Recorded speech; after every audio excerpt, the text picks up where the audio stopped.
Ya saben, cualquier duda por levantan la mano en participantes o en el chat. Ok. Y ahora no me deja ver el chat. ¿Por qué?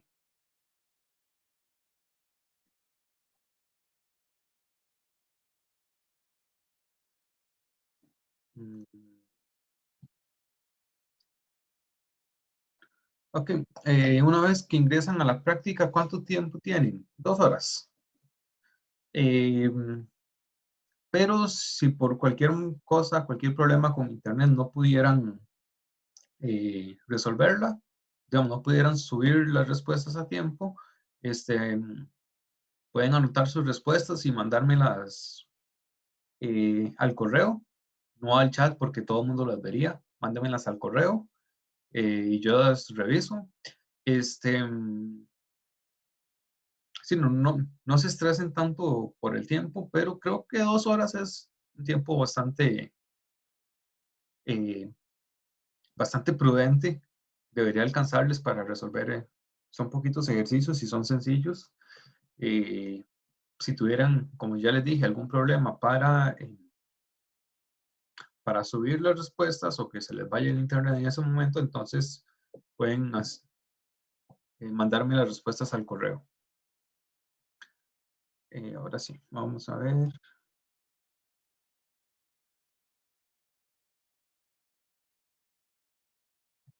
si ahora sí me deja.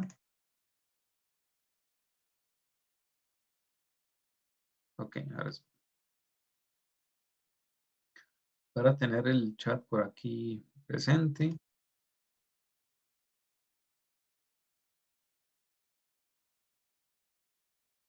Ok, entonces,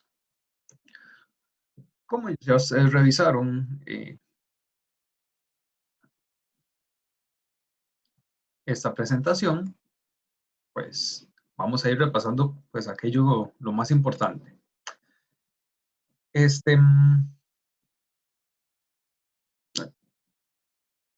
Ya se me descontroló esto. Ok, acá está. Muy bien. Ok, entonces, el estado de la materia de una sustancia o el estado de agregación de una sustancia va a depender de las energías cinéticas de las partículas, o sea, de la temperatura que, y por ende de la energía o la movilidad que tenga esas partículas en un momento y las energías de atracción. Entonces, eh, entre más temperatura, más movimiento tienen las partículas, entonces más tendencia a separarse o a moverse unas respecto a otras. Esas son las fuerzas que me van a separar las partículas. La temperatura o la energía cinética es la que me separa las partículas. Y las energías de atracción entre las partículas son más bien las que me las retienen, las que las mantienen unidas. Entonces el estado de agregación va a ser ese equilibrio que hay entre ambas fuerzas, entre las que intentan unirlas y las que intentan separarlas. Las que intentan unirlas es lo que se conoce como las fuerzas intermoleculares. Y entre más fuertes esas fuerzas intermoleculares, más unidas se mantienen las partículas o más energía tengo que agregarle a esas partículas para que se logren separar.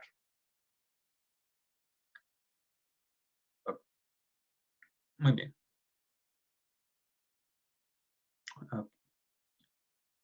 Entonces,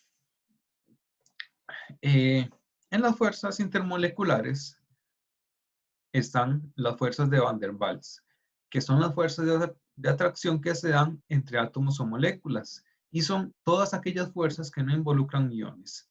Entonces, fuerzas de Van der Waals es como un nombre general que podemos darle a varios tipos de fuerzas intermoleculares, como son la dispersión de London, dipolo inducido y el dipolo-dipolo. Vamos a ir viendo cada una de las fuerzas de Van der Waals y otras fuerzas intermoleculares que sí involucran la presencia de iones. Entonces, London. London se da entre moléculas no polares, es decir, moléculas que no tienen ningún polo, ninguna carga parcial. Podríamos decir moléculas completamente neutras, por ejemplo, como lo vemos aquí en la imagen, átomos de neón que no van a tener ninguna carga. ¿Qué sucede en la dispersión de London? Recordemos que los electrones están en constante movimiento aleatorio. Entonces, en un momento del tiempo, puede ser que los electrones se concentren de un lado del átomo o de un lado de la molécula, como sucede aquí en el neón. Vean que acá todos los electrones, digamos que quedan más o menos de esta mitad. ¿Eso qué quiere decir? Que para el átomo de neón, en ese momento, cuando los electrones quedan de este lado donde hay más electrones, hay una carga parcial negativa. Y el otro lado, que casi no hay electrones, pues queda una carga parcial negativa. Eso es lo que se conoce como un dipolo instantáneo. Es decir, solamente por el puro azar del movimiento de los electrones, en un instante dado se genera un dipolo. Ese dipolo instantáneo que se generó, pues va a afectar los átomos alrededor. Entonces, si aquí hay una carga parcial negativa, en el átomo que está alrededor, recordemos que cargas iguales se repelen. Entonces, los electrones que tienen carga negativa se van a repeler y se van a ir lo más lejos posible de esta carga negativa que tiene este átomo de neón, de esa carga instantánea negativa. Y se van hacia el otro lado, lo más lejos posible. Entonces, ¿qué sucede en ese segundo átomo de neón? Pues también se genera un dipolo. Como los electrones se repelieron y se van para el otro lado, entonces de este otro lado tiene una carga parcial negativa y aquí va a quedar con una carga parcial positiva. Esto, recordemos, es instantáneo. Entonces, esta carga instantánea positiva y esta carga instantánea negativa, eso me genera una atracción. Cargas diferentes se atraen. Esa atracción es una atracción momentánea y es la atracción que se conoce como la dispersión de London.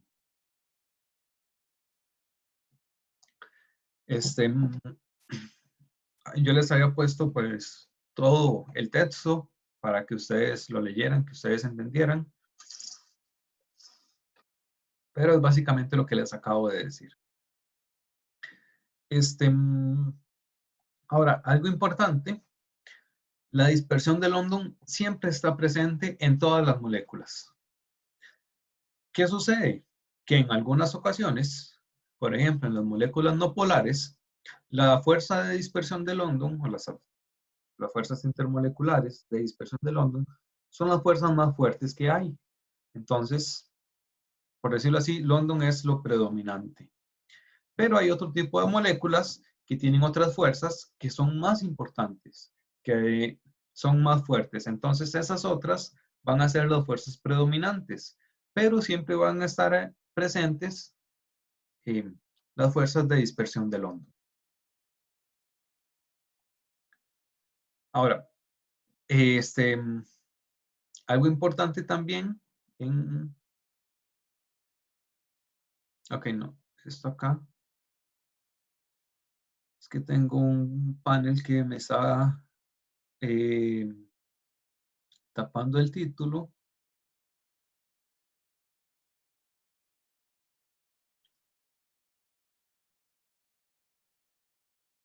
Ok.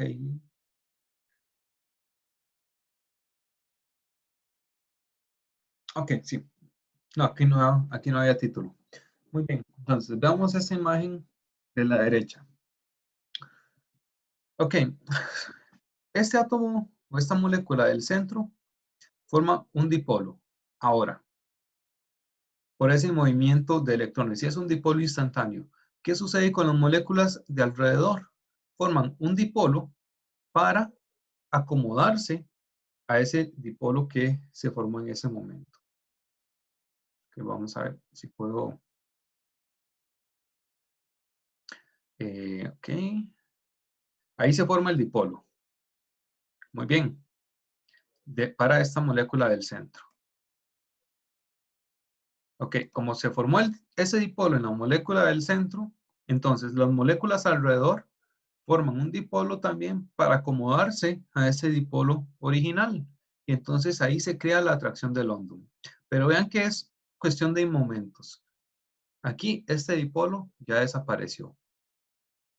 Y lo que pasa es un efecto cadena.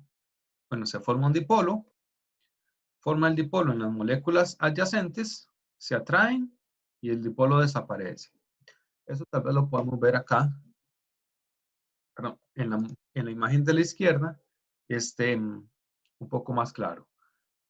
Esta molécula forma un dipolo instantáneo por un movimiento de electrones, se acumulan los electrones de un lado, entonces genera una carga parcial negativa, y del otro lado hay una carga, entonces, parcial positiva por la falta de electrones. Se acerca a otra molécula y entonces se crea un dipolo, o este dipolo instantáneo induce un dipolo en esa molécula adyacente.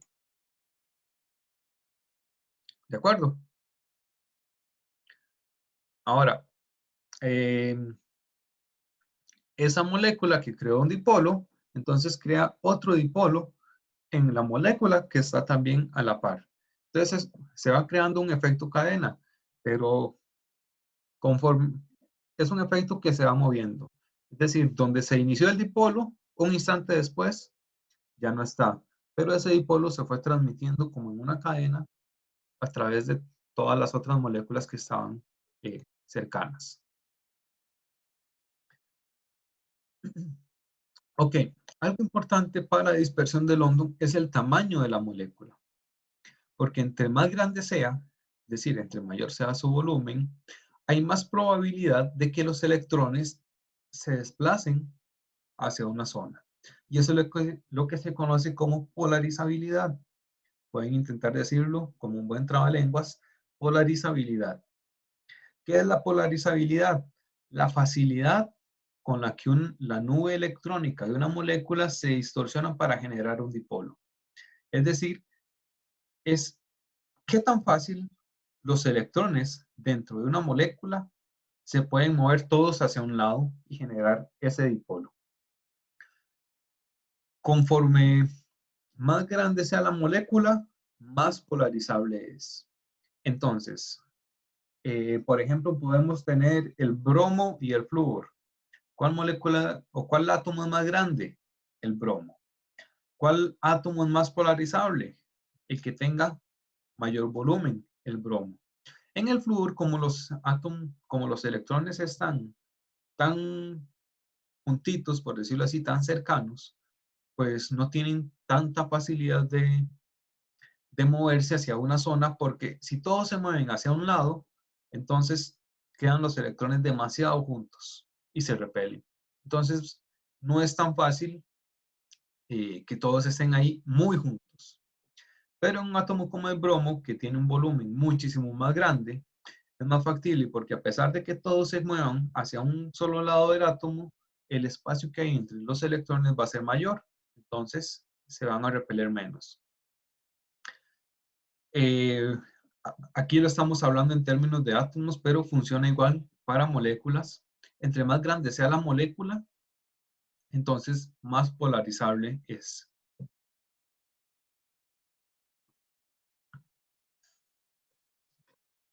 También, si tenemos moléculas lineales, eh, también es más fácil que se polaricen que si tenemos moléculas ramificadas con una forma un poquito más esférica.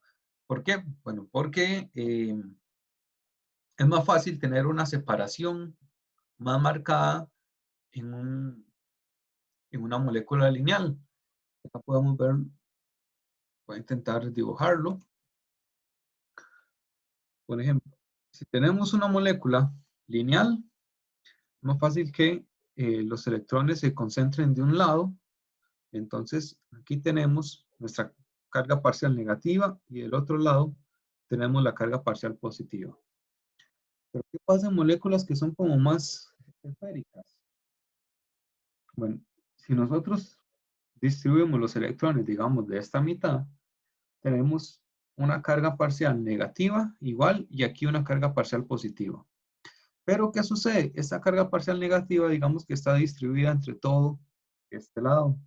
Entonces, está más difuminada. Acá no. En la molécula lineal está más concentrada en una zona, digamos, más pequeña, más específica.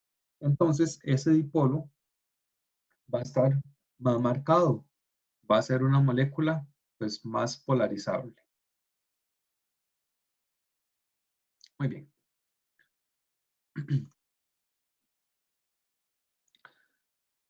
Este, aquí, eso metido como un paréntesis, punto de ebullición o punto de fusión también.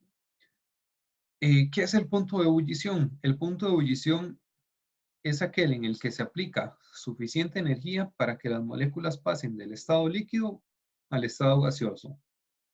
Y si nosotros recordamos las características de estos estados, en el estado líquido teníamos movimiento entre partículas. Podemos devolvernos a la primera lámina.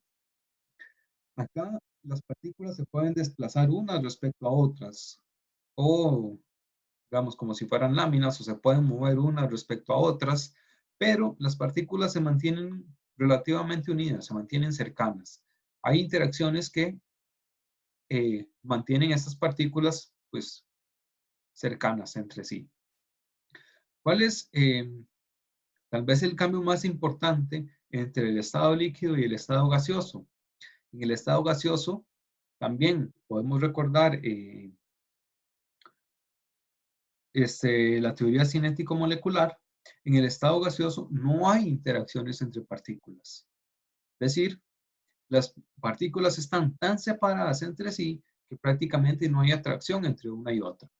Entonces, el cambio más significativo entre líquido y gaseoso es que yo tengo que eliminar por completo estas interacciones que se dan entre las partículas. Y la energía que yo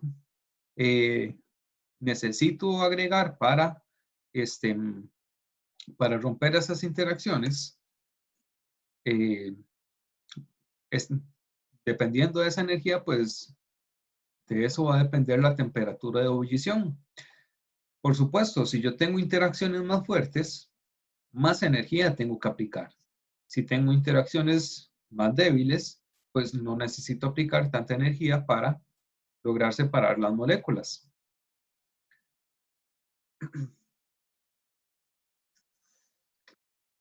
Entonces, esa es como la principal relación que tenemos de las fuerzas intermoleculares con el punto de ebullición. Ahora, veamos acá. Esto seguimos viendo, bueno, estos son ejemplos, bueno, moléculas o átomos con, con fuerzas de dispersión de London exclusivamente. Entonces, veamos el flúor, un átomo pequeño, poca polarizabilidad, un punto de ebullición de 85 Kelvin. Aumentamos el tamaño, más polarizabilidad, punto de ebullición de 238. Seguimos aumentando el tamaño y aumentamos el punto de ebullición. ¿Por qué? A pesar de que todas tienen fuerzas de dispersión de London, la dispersión de London en el yodo es muchísimo más grande porque es un átomo mucho más polarizable. Entonces, hay más posibilidad de que esos dipolos se generen. O sea, hay más probabilidad de que yo tenga esa atracción. Y si tengo más cantidad de atracciones, entonces voy a tener en total más fuerzas intermoleculares, eh, más fuerzas que romper para lograr separar las moléculas. El mismo caso, si vemos los gases nobles, helio muy pequeñito, muy poco polarizable, aumento el tamaño, aumento la polarizabilidad y así van aumentando los puntos de ebullición. Lo que les decía, en moléculas orgánicas, una molécula lineal, el pentano, una molécula ramificada, el no pentano, que es casi esférica, Ambos tienen la misma fórmula molecular, C5H12, este es C5H12, tienen la misma masa, pero este es lineal y este es ramificada. La lineal con un punto de ebullición mayor porque es más polarizable y permite más interacciones de London que cuando tenemos una molécula ramificada. Ahora, eso en orgánica también podemos verlo de otra manera.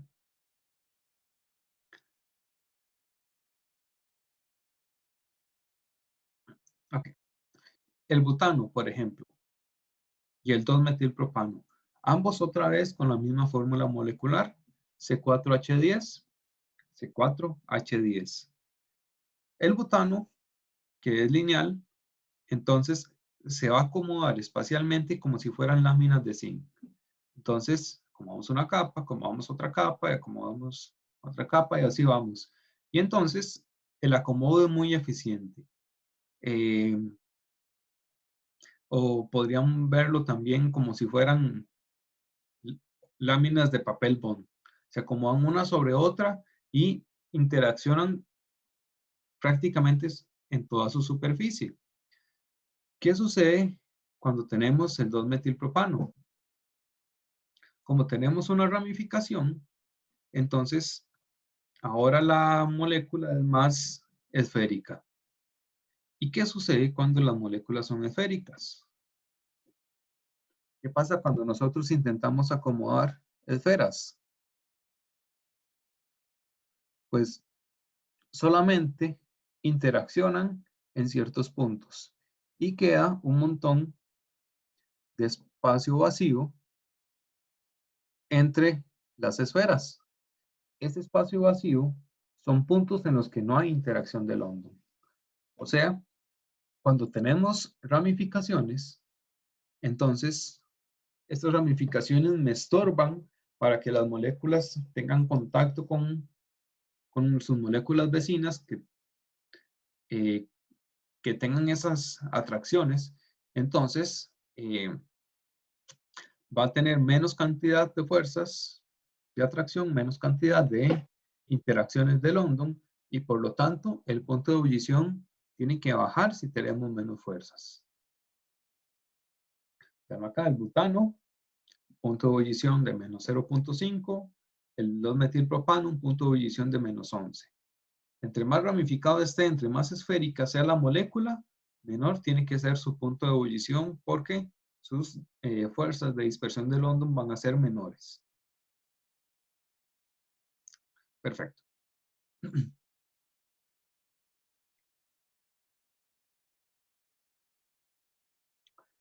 Ok, pasamos a la segunda fuerza, dipolo-dipolo.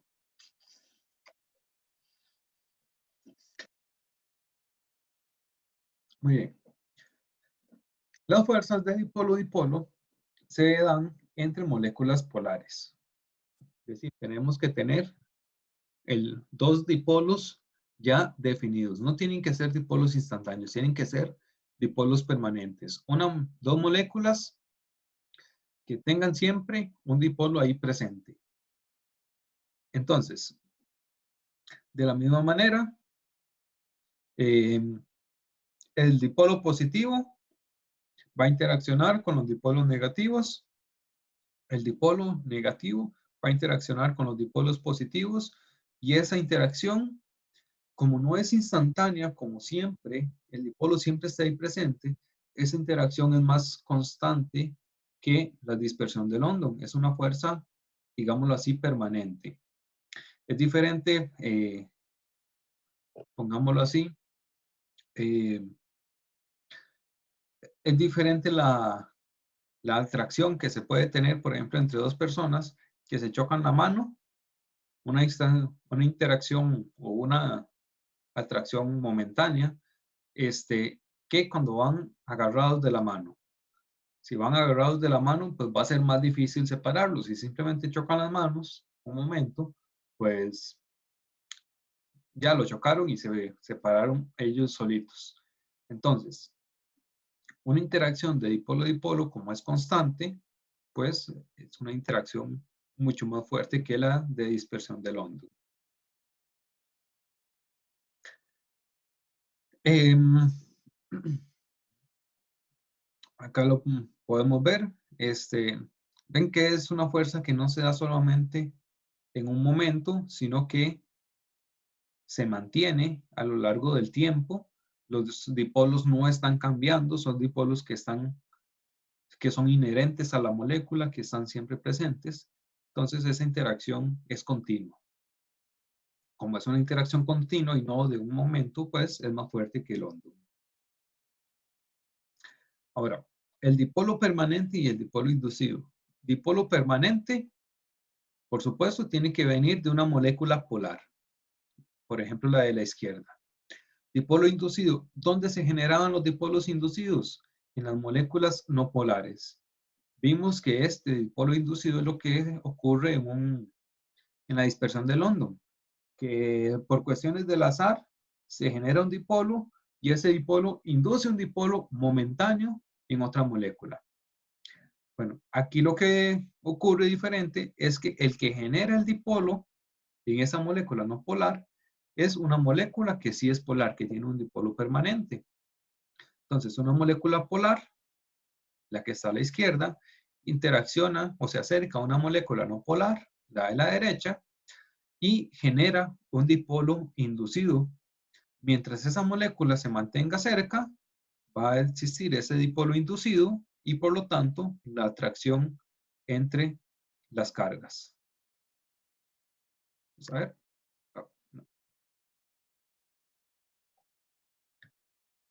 Ahí. Aquí hay un dipolo inducido, entonces ahí está atracción, esta fuerza intermolecular. La molécula se separa, ya desaparece el dipolo.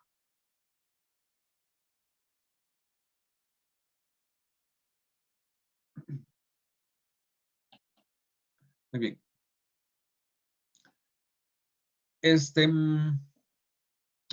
Esa atracción es más fuerte que la atracción de dispersión de London. ¿Por qué? Porque vamos a tener moléculas polares ahí siempre presentes. Eso quiere decir que hay más probabilidad de que hayan interacciones con las moléculas no polares.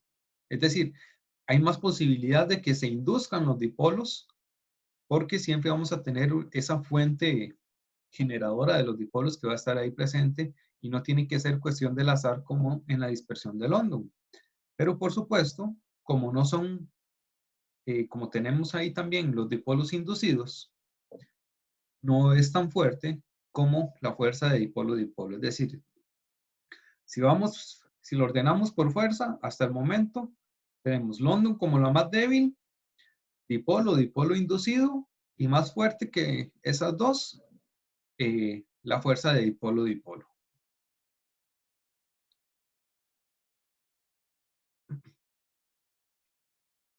Ya saben, cualquier pregunta, levantan la mano o la escriben por el chat. Ok. Una fuerza que no es de Van der Waals, la fuerza de ion-dipolo. Muy bien. En esta fuerza, okay, como lo dice el nombre, vamos a tener iones y vamos a tener dipolos. Estos dipolos que son dipolos permanentes. Los iones que tienen una carga positiva si son cationes, negativa, aniones. Entonces vamos a tener una interacción de esa carga positiva con la parte negativa de los dipolos o de la carga negativa con la parte positiva de los dipolos.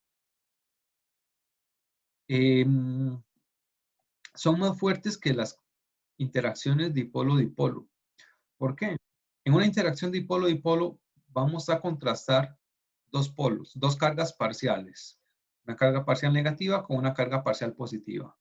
En la fuerza de ion-dipolo tenemos una carga completa contra una carga parcial.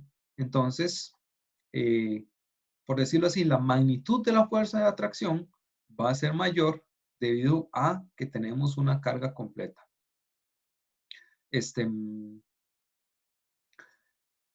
Los iones, pues normalmente van a provenir de electrolitos. Recuerden lo que son electrolitos, son sustancias que se separan en sus iones en una disolución. Entonces, si ponemos una sal o un ácido en disolución, vamos a obtener iones y esos iones van a interactuar con el disolvente polar.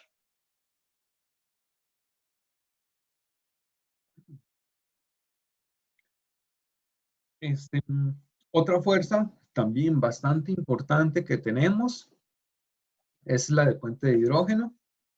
Podría considerarse también una fuerza de Van der Waals, porque no involucra iones. Puente de hidrógeno es, digámoslo así, una fuerza dipolo-dipolo, pero muy especial. El puente de hidrógeno se genera siempre entre un átomo que esté unido, perdón, entre un hidrógeno que esté unido a un nitrógeno, oxígeno o flúor y que interacciona con otro átomo de nitrógeno, oxígeno o flúor, por ejemplo. Este hidrógeno está unido a un oxígeno y este hidrógeno interactúa con un oxígeno. Esta otra interacción es la que se conoce como un puente de hidrógeno. Esta que se formó acá. ¿De acuerdo? Y esto es una regla que tiene que cumplirse. Tiene que ser un átomo de hidrógeno enlazado a un nitrógeno, oxígeno o flúor que interacciona con algún otro átomo de nitrógeno, oxígeno o flúor.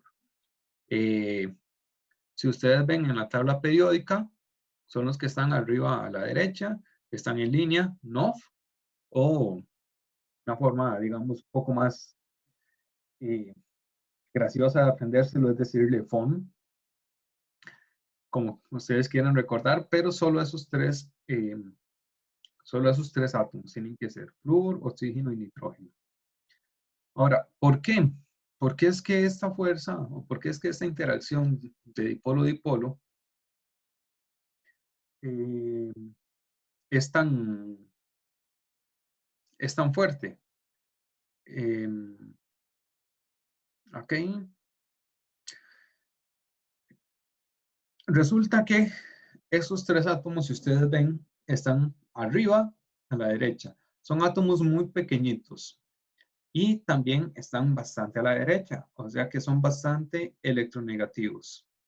Como son átomos tan pequeños y tan electronegativos, tienen una concentración muy alta de electrones, por decirlo así. Entonces, atraen mucho en un enlace con el hidrógeno, por ejemplo acá. El hidrógeno el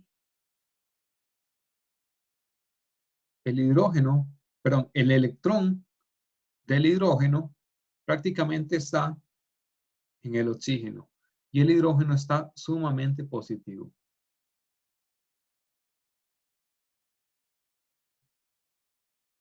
Ese hidrógeno está sumamente positivo. Igual acá, ese hidrógeno está sumamente positivo. Y como el oxígeno prácticamente tiene los electrones de ese hidrógeno, entonces ese oxígeno está muy negativo. Entonces, vean que lo que tenemos es un dipolo, pero es un dipolo mucho más marcado. Entonces es una fuerza más fuerte que un dipolo-dipolo normal, porque tenemos una concentración de carga más significativa. Ahora, vean que acá tenemos también hidrógenos en esta zona, pero estos hidrógenos no generan puente de hidrógeno. ¿Por qué? Porque están unidos al carbono. Y el carbono no es uno de los átomos que me puede producir puente de hidrógeno. Tiene que ser un hidrógeno unido al oxígeno que interacciona con otro átomo de NOF, por ejemplo, oxígeno, un hidrógeno unido a oxígeno que interacciona con otro átomo de NOF, en este caso un oxígeno, un hidrógeno unido a oxígeno que interacciona con otro oxígeno. Acá, un hidrógeno unido a nitrógeno que interacciona con oxígeno. Un hidrógeno unido a nitrógeno que interacciona con nitrógeno, que también es parte del NOF. Un hidrógeno unido a nitrógeno que interacciona con oxígeno. Vean acá, hidrógeno unido a carbono no me genera puente de hidrógeno. Hidrógeno unido a carbono no me genera puente de hidrógeno. Hidrógeno unido a carbono no me genera puente de hidrógeno. Eso es bastante importante tenerlo claro. Ahora sí. Pregunta Rafael. En una molécula de agua, los hidrógenos con oxígenos no tienen puente de hidrógeno. Ok. El puente de hidrógeno no es la unión del hidrógeno al oxígeno, sino la interacción de ese hidrógeno que está unido a uno de los átomos de NOF con algún otro átomo de NOF. En el agua, lo que hay entre cada uno de los hidrógenos y el oxígeno es un enlace, no es una interacción intermolecular. Intermolecular quiere decir entre moléculas.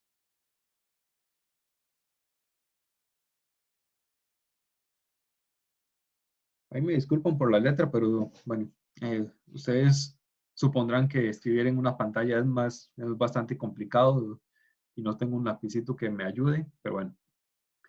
Inter quiere decir entre. O sea, entre moléculas distintas, la fuerza que hay entre esas moléculas. O sea, tiene que ser entre dos moléculas diferentes. Ok. Muy bien, seguimos.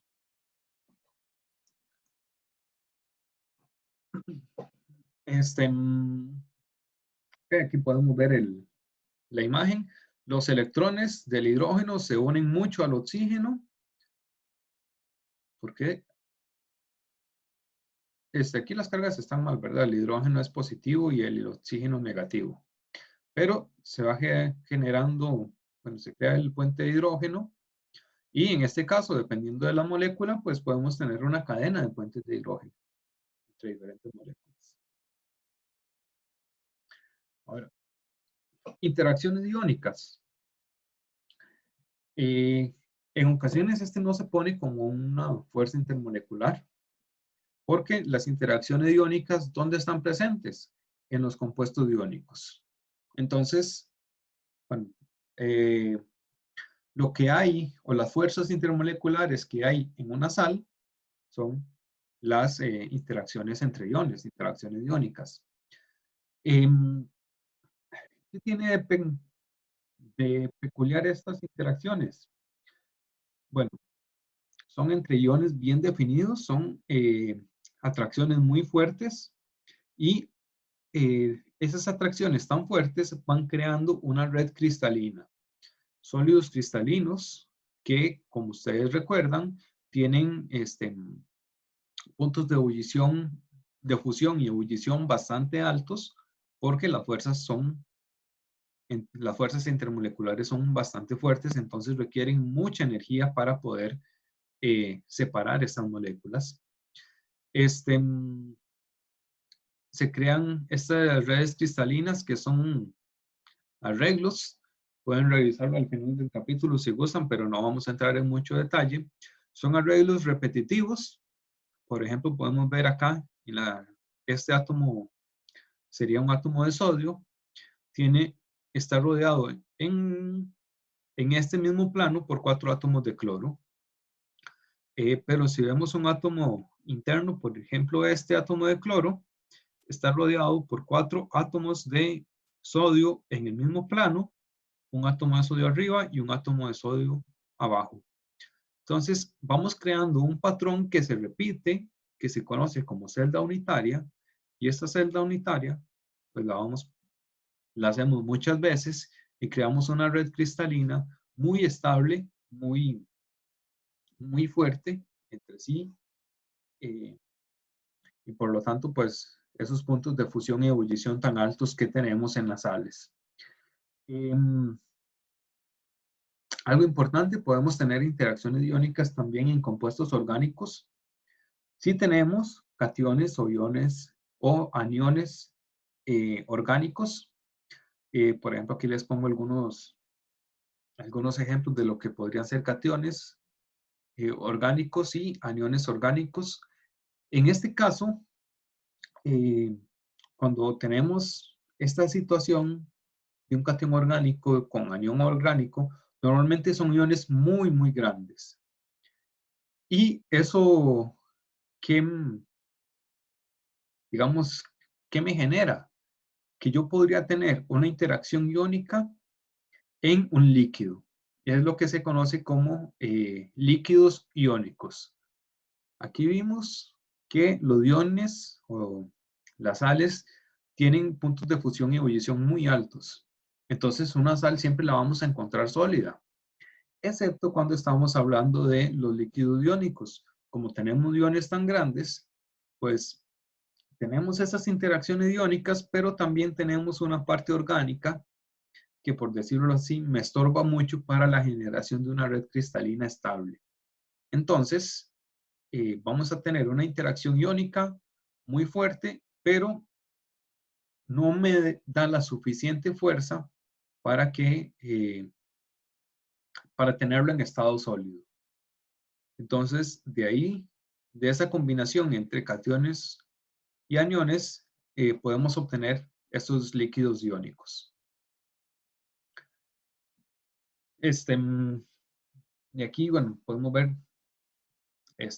otras animaciones que les había puesto, cómo se va construyendo una red cristalina a partir de las interacciones entre aniones y cationes, y es un patrón que se repite continuamente hasta crear eso. Primero las celdas unitarias y luego toda la red cristalina. Por eso es que las sales podemos obtenerlas como cristales. Si el año pasado hicieron la práctica para obtener sal de mesa, que hacían la reacción entre hidróxido de sodio y ácido clorhídrico y luego evaporaban el agua, cuando evaporaban el agua se formaban cristales pequeñitos. ¿Qué son esos cristales? Pues una red cristalina. Las redes cristalinas son las que me permiten obtener esos cristales tan bonitos que nosotros vemos, por ejemplo, en la sal.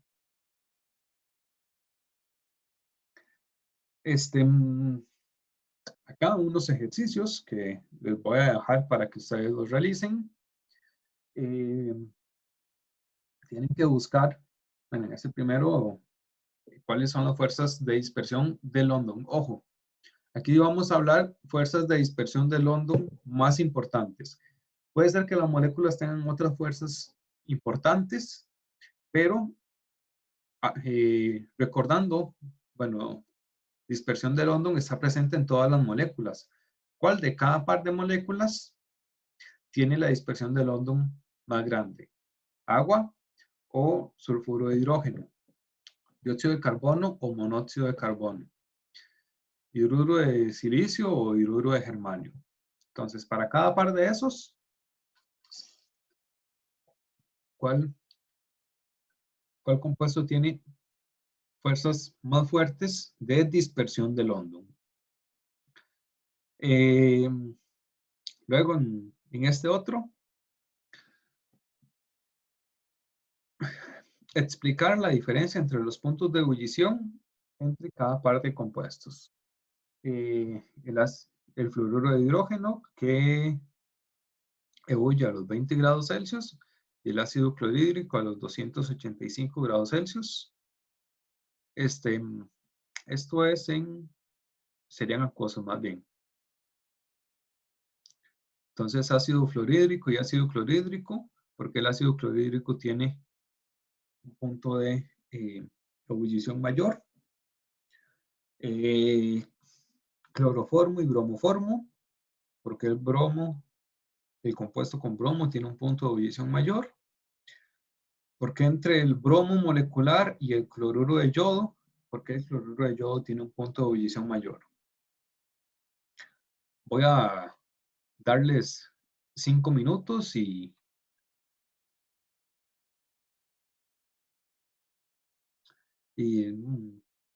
pues pueden compartir sus ideas a través del chat, tal vez para hacerlo un poquito más interactivo. A ver, en la 11-19, la A. ¿Cuál tiene dispersión de London más grande?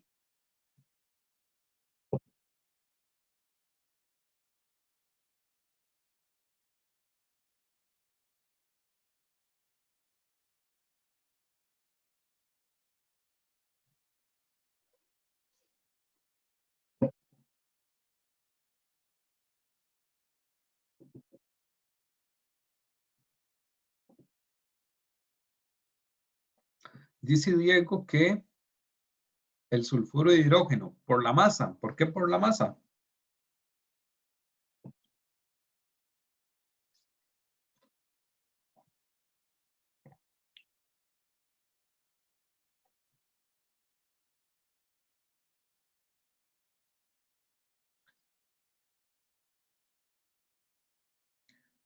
El azufre tiene mayor masa molar que el oxígeno. Ok, muy bien. El azufre tiene mayor masa molar que el oxígeno, por lo tanto es más grande, tiene un volumen mayor. Y bueno, lo otro es el hidrógeno, que el hidrógeno es igual en ambos. Entonces, el sulfuro de hidrógeno tiene un volumen total mayor que el volumen del agua, por lo tanto, va a tener mayor dispersión del hondo. Perfecto. Ahora, hagamos una acá, de la 1124. La A. ¿Por qué el HF tiene un punto de ebullición de 20 grados Celsius y el HCl de 285? Perdón, ya encontré un error acá. Y esto fue a la hora de copiarlo del libro que no lo reconoce. Es menos 85.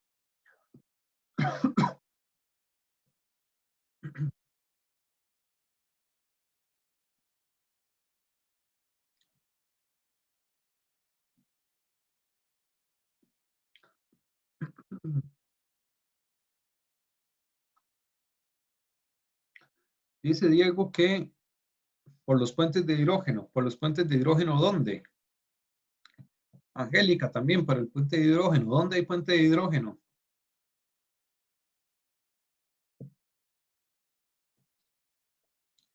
En el ácido fluorhídrico. Muy bien. El ácido fluorhídrico tiene puente de hidrógeno. El ácido clorhídrico no tiene puente de hidrógeno, entonces el ácido fluorhídrico tiene un punto de ebullición mayor porque sus fuerzas intermoleculares son más importantes, son más fuertes. Como lo vimos, puente de hidrógeno es mayor que un dipolo-dipolo. A pesar de que el ácido clorhídrico es más grande y por lo tanto tiene mayores fuerzas de dispersión del hondo. Pero recordemos que a pesar de que podemos tener dispersión del hondo en todas las moléculas, hay algunas moléculas que tienen fuerzas más importantes que la dispersión del hondo. En este caso, el HF tiene fuerzas de puente de hidrógeno, el HCl, dipolo-dipolo, gana puente de hidrógeno. Muy bien. Dice Angélica que el puente de hidrógeno mata el dipolo-dipolo. Bueno, no lo mata, así como tal. El dipolo-dipolo no se va a morir, va a seguir existiendo, solo que a la sombra. Muy bien. Ahí les dejo esos ejercicios también para que los resuelvan. Vamos a ver un par, unas propiedades que dependen de las fuerzas intermoleculares. La viscosidad. ¿Qué es la viscosidad? La viscosidad es la resistencia de un líquido a fluir. Y entre más sean sus fuerzas intermoleculares, mayores es la viscosidad. ¿Por qué? Veámoslo así. Cuando un líquido fluye, quiere decir que las moléculas se desplazan unas respecto a otras. Y si hay más fuerzas intermoleculares, quiere decir también que hay más resistencia a que las moléculas se separen. O sea, a que unas moléculas se vayan moviendo respecto a otras. Entonces, si aumentamos la cantidad o la fuerza de las fuerzas intermoleculares, valga la redundancia, pues también vamos a aumentar la viscosidad. Y esto que ustedes ven aquí, bueno, el SAE es la unidad que se utiliza para medir la viscosidad. El líquido menos viscoso se mueve más rápido o fluye más rápido, el líquido más viscoso fluye más lento. De estos dos, ¿cuál tiene mayores fuerzas intermoleculares? Sin ver cuál es el compuesto del que estamos hablando. Bueno, pues el que tiene menor viscosidad, por supuesto. Ahora, aquí también podemos tener efectos por el tamaño de las moléculas. Por ejemplo, los aceites. Los aceites ustedes han visto que son bastante viscosos, que se mueven muy lento, y es porque son moléculas muy largas. Entonces se enredan entre ellas. Ahí no es un efecto de... eh,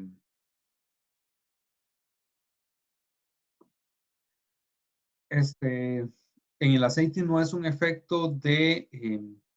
perdón, no es un efecto este, de fuerzas intermoleculares, sino de que las moléculas son muy largas y por lo tanto se enredan entre sí, por decirlo así, se hace un nudo, entonces no se pueden desplazar unas respecto a otras con tanta facilidad. Ok, viscosidad, otra vez. La viscosidad es la resistencia de un líquido a fluir, esta es la definición. ¿Cuándo fluye un líquido? Cuando las moléculas se desplazan unas respecto a otras. Es decir, si tenemos una capa, tenemos otra capa superior, si la capa superior se mueve, entonces, si se mueve muy rápido, quiere decir que hay poca viscosidad, o sea, pocas interacciones con la capa inferior. Y si se mueve muy lento, van a ver, vamos a ver, ok. Ok, imagínense dos capas de moléculas de un mismo líquido. Vamos a ver, si esta capa superior se mueve muy rápido hacia allá, quiere decir que aquí, entre esta capa superior y la capa inferior, hay muy poquitas fuerzas que retengan a la capa superior de moverse hacia la derecha en este caso. Pero si se mueve muy lento, quiere decir que estas fuerzas son más importantes. Hay mayor retención. Hay más fuerzas intermoleculares entre ambas capas que frena a esta capa superior de que se mueva tan rápido. Entonces, eso es la viscosidad. Entre más fuerzas intermoleculares hay, menos viscoso va a ser la sustancia, porque van a haber mayores fuerzas que me retengan el movimiento entre las moléculas.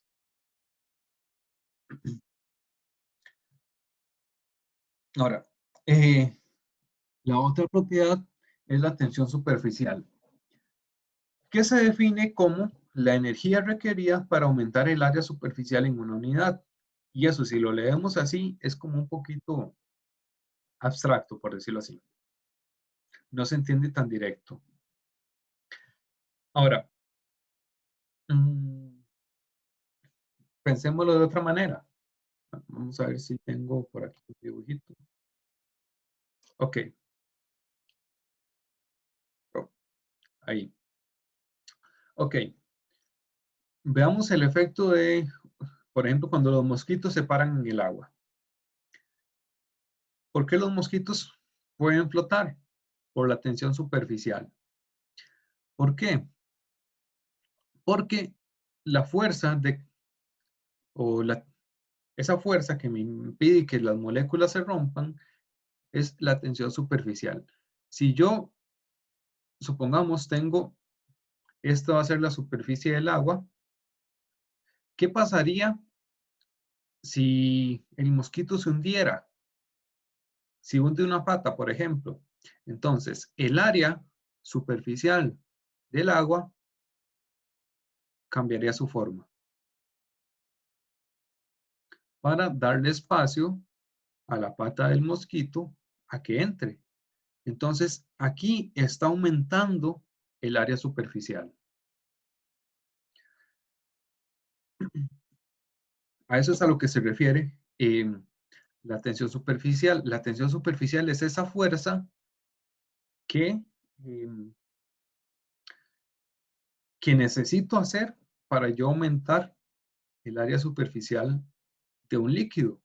Y si la fuerza que yo aplico no es suficiente, por ejemplo, el peso del mosquito no es suficiente para ganarle a la tensión superficial, entonces simplemente eh, se mantiene la superficie del líquido. Podemos verlo acá también, como las gotas de este líquido, probablemente sea agua, se mantienen un momento antes de unirse a todo el líquido.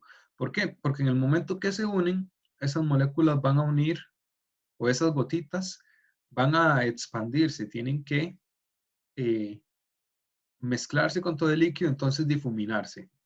Entonces la tensión superficial es esa resistencia a cambiar la forma de un líquido. También, mira, este era un video. Ese tipo de puentes que podemos hacer con el agua se debe a la tensión superficial. Cuando ya el peso sea mucho en ese puente, va a haber mucha fuerza de gravedad, entonces vamos a romper la tensión superficial. Pero podemos hacerlo pues por unos milímetros. Ahí la fuerza fue demasiada y ya se rompió la tensión superficial.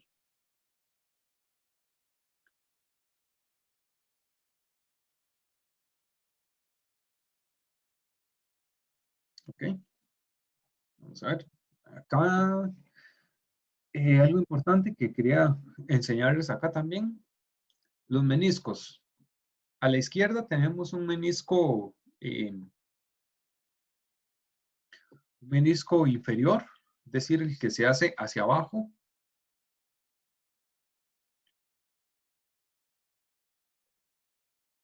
Que es el menisco que podemos ver en cualquier disolución acuosa.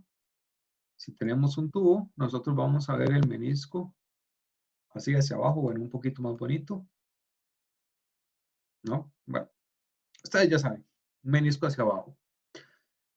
¿Por qué se forma ese menisco? Porque hay interacciones entre el líquido y el vidrio del recipiente.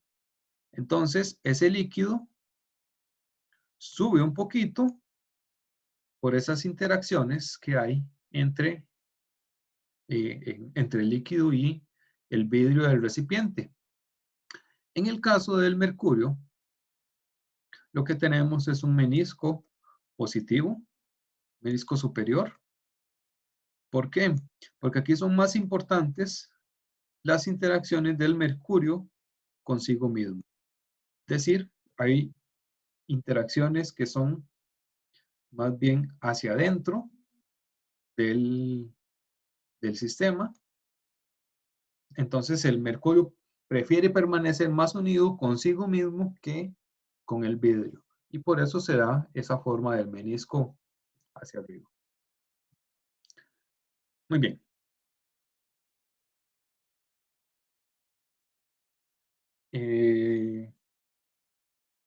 Ok, Alejandro, ¿qué es eso? ¿Qué es lo que tengo que repetir?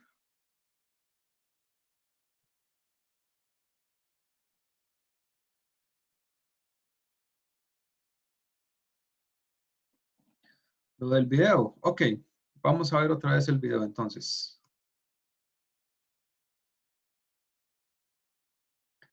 Muy bien, este video es cómo se logran formar un puente de líquido simplemente por tensión superficial. ¿Qué sucede acá? las moléculas, por la tensión superficial, prefieren permanecer unidas antes que romperse, que romper este puente. Porque si se rompen, entonces tienen que aumentar su área superficial. Ya van a quedar, pues, digamos, completamente esparcidas. Entonces podemos lograr formar un puente de varios milímetros antes de que el peso de la misma agua sea suficiente, o sea, el mismo peso del agua va a generar la fuerza que, la fuerza suficiente para romper esa tensión superficial. Pero hasta que lleguemos a ese peso, a esa masa crítica, pues vamos a obtener ese puente que se origina debido a la tensión superficial, a la tendencia de las moléculas de líquido de mantenerse unidas consigo mismas. Muy bien. Ahora, lo otro que, bueno, ya lo vimos un poco, es la presión de vapor. ¿Que con qué se relacionaba la presión de vapor? Con el punto de ebullición. Recordemos que la presión de vapor, o más bien el punto de ebullición, es la temperatura a la cual la presión de vapor de un líquido es igual a la presión atmosférica. Entonces, como ya vimos que las fuerzas intermoleculares intervienen en el punto de ebullición, pues obviamente intervienen en la presión de vapor.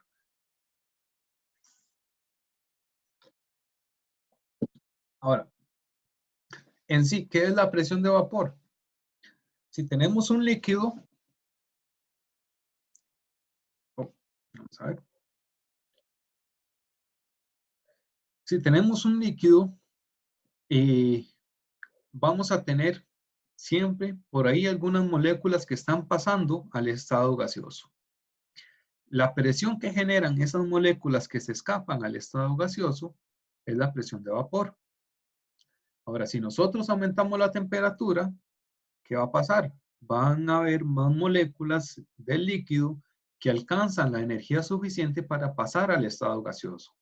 Entonces vamos a tener más moléculas en estado gaseoso, mayor presión de vapor. Conforme aumentamos la temperatura, vamos aumentando la presión de vapor de un líquido. Ahora, ¿en qué me interfieren las fuerzas intermoleculares acá? Si yo tengo fuerzas intermoleculares muy fuertes o más fuerzas intermoleculares, esas moléculas van a estar más retenidas en la fase líquida. No va a ser tan fácil que pasen al estado gaseoso. Entonces, bueno, es la misma explicación con el punto de ebullición. Entre mayores sean las fuerzas moleculares, intermoleculares que tengamos en un líquido, menor va a ser su presión de vapor. Por lo tanto, vamos a tener que aumentar más la temperatura para llegar a la presión, o para que la presión de vapor iguale a la presión atmosférica. Por lo tanto, su punto de ebullición va a ser mayor. Entonces, otra vez, más fuerzas intermoleculares, menor presión de vapor, más temperatura tengo que aumentar para llegar o para que la presión de vapor sea igual a la presión atmosférica, y como esa temperatura es mayor, entonces mayor va a ser su punto de ebullición.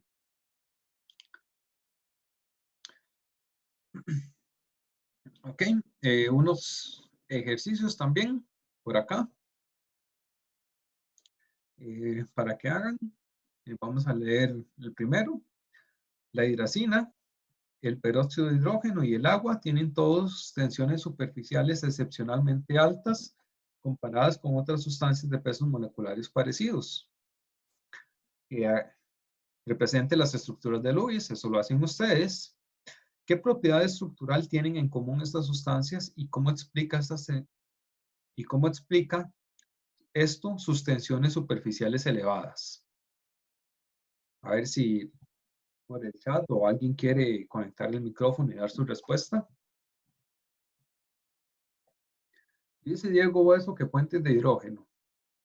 ¿Habrán puentes de hidrógeno en la hidracina, el peróxido de hidrógeno y el agua? Rubén García dice que la primera, la hidracina, sí. Ahora dice que en todas. Efectivamente. ¿Qué necesitábamos para que hubiera puente de hidrógeno? Un hidrógeno unido a un nitrógeno, oxígeno o flúor. Efectivamente. Y que interaccione con otro hidrógeno, oxígeno y flúor. Ahora, ¿qué sucede acá? Este hidrógeno que está unido al nitrógeno interacciona con otro hidrógeno, perdón, con otro nitrógeno de otra hidracina. De acuerdo, no tiene que ser necesariamente entre dos compuestos diferentes, puede ser entre el mismo compuesto. Entonces, este hidrógeno va a formar un puente de hidrógeno con el nitrógeno de otra hidracina. Entonces, ahí es donde se forman los puentes de hidrógeno. Es decir, pueden ser también entre el mismo compuesto. Muy bien.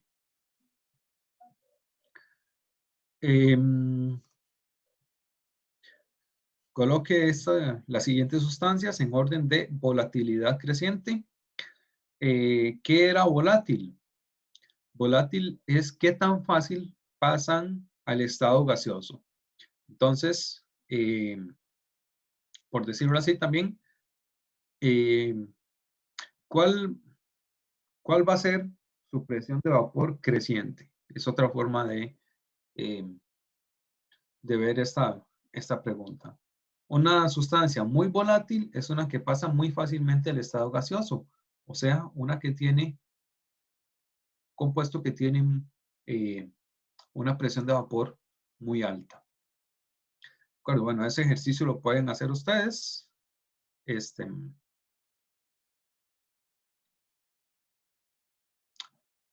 Ok, este es...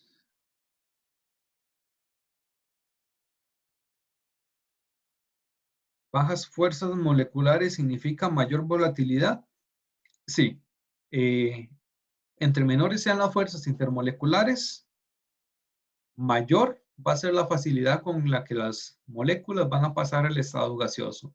Entonces, más presión de vapor, mayor volatilidad, menor punto de ebullición. Muy bien. Ok, son las 10. Seguimos con curvas de calentamiento, pero eso lo tenía más explicado en la otra presentación, en la de cambios de fase. Ajá. Si gustan, okay, una pregunta de Rafael. En una interacción de moléculas pueden haber varias fuerzas. Sí, bueno, recuerden que normalmente vamos a tener eh, dispersión de London, esa siempre va a estar presente. Ahora, entre moléculas, por ejemplo, entre moléculas orgánicas que son muy grandes, yo puedo tener una parte de la molécula que sea un dipolo y entonces yo podría decir esa molécula tiene interacciones de dipolo-dipolo. Pero puede haber otra parte de la molécula que tenga puentes de hidrógeno. Entonces, normalmente lo que nosotros buscamos es la fuerza de mayor importancia, la fuerza más fuerte, valga la redundancia. Entonces yo voy a buscar, en este caso, el puente de hidrógeno. O puede ser que mi fuerza más importante sea una dipolo-dipolo. Entonces, normalmente, sí, nosotros podemos determinar cuáles son todas las fuerzas que puede tener una molécula, pero nos vamos a enfocar siempre en la de mayor importancia.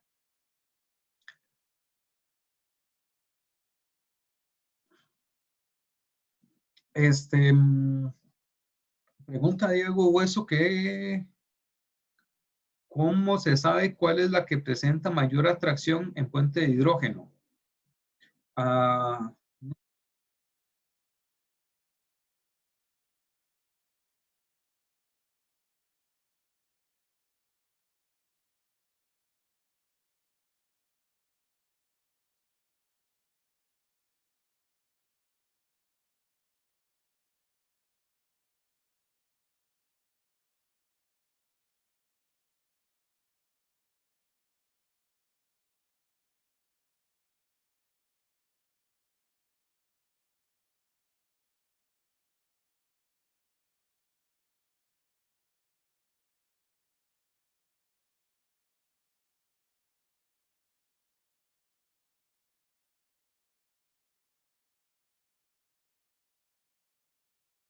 Vamos a ver, probando, ahora sí.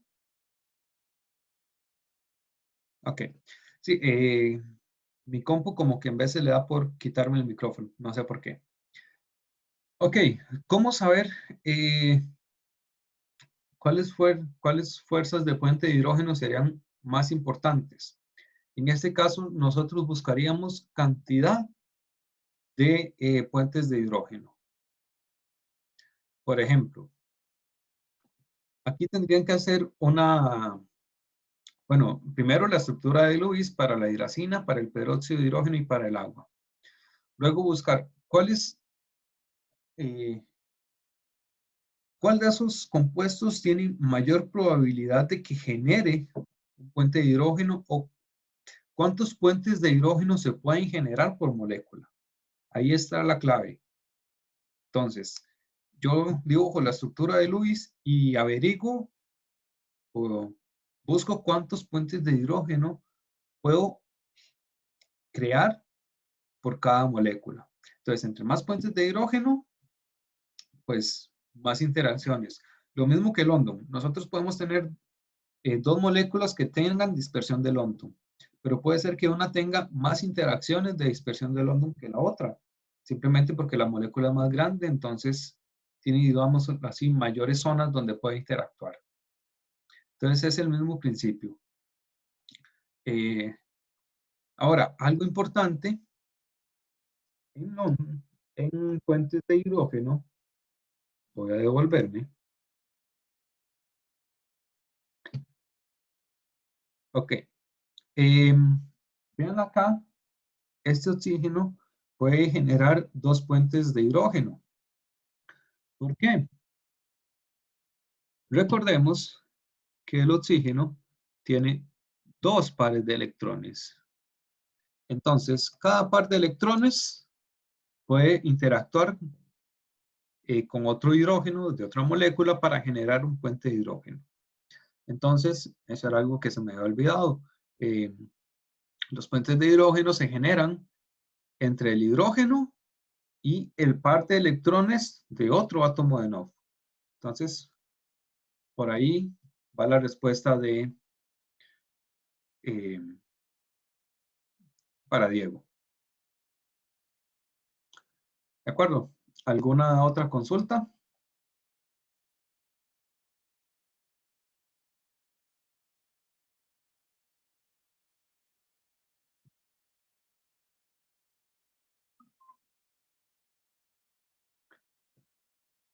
No, no hay consultas.